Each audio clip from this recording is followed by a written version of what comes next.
Al Jazeera, Nalgonda district, Telangana.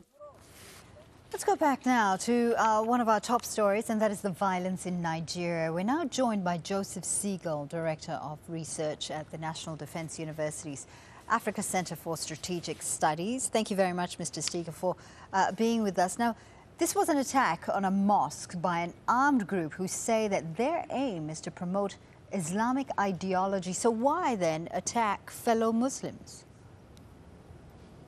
Well, I think the fact that they attacked a mosque is highly symbolic.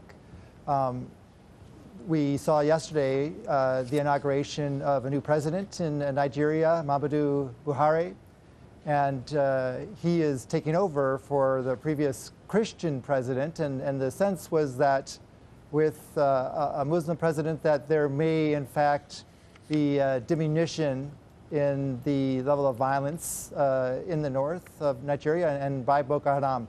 The fact that they attacked the day after he was inaugurated and the fact they attacked a mosque suggests that the fact that the president is Muslim is going to have nothing to do with Boko Haram's agenda, that they're not going to back down and they're going to continue to try to take the fight to the government as much as they can.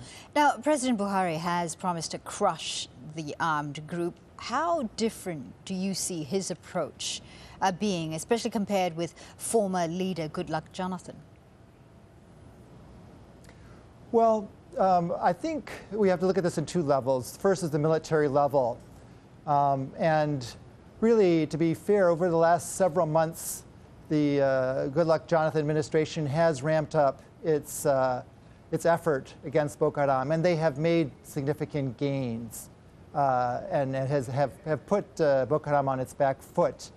The second level of this is that President Buhari has an opportunity to create some sort of moral authority in calling out to communities in the north that have felt marginalized, to say that he's going to be engaged, that there is going to be political will, that the government is going to be present, that it's going to be addressing some of the underlying grievances, and in this way, hopefully, will dissolve some of the support that Boko Haram has had. I want to take you up on that particular point about trying to get a more community sort of action against Boko Haram. Now, the US and the UK say that they're willing to cooperate militarily with Nigeria against Boko Haram.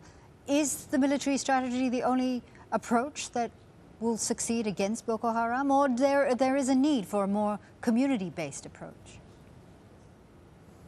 There really needs to be a dual-track approach.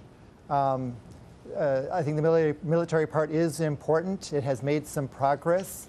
Boko Haram is not that strong of an organization, and they can be pushed back militarily.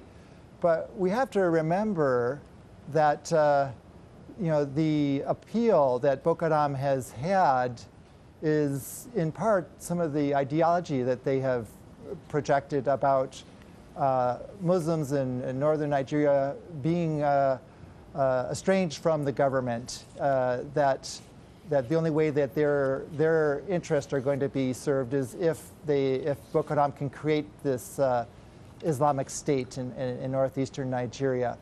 And the fact that the government hasn't been engaged and hasn't been dealing with some of the social and economic issues that have been causing problems in the north has fueled that support. And so absolutely there needs to be a trust-building effort by the government. There has to be some fence building with local communities to build that trust so that they can not only defeat the Boko Haram militarily, but defeat it ideologically. Mr. Siegle, we're going to have to leave it there. Thank you so much for being with us. Joseph Siegle, there, Director of Research at the National Defense University's Africa Center for Strategic Studies.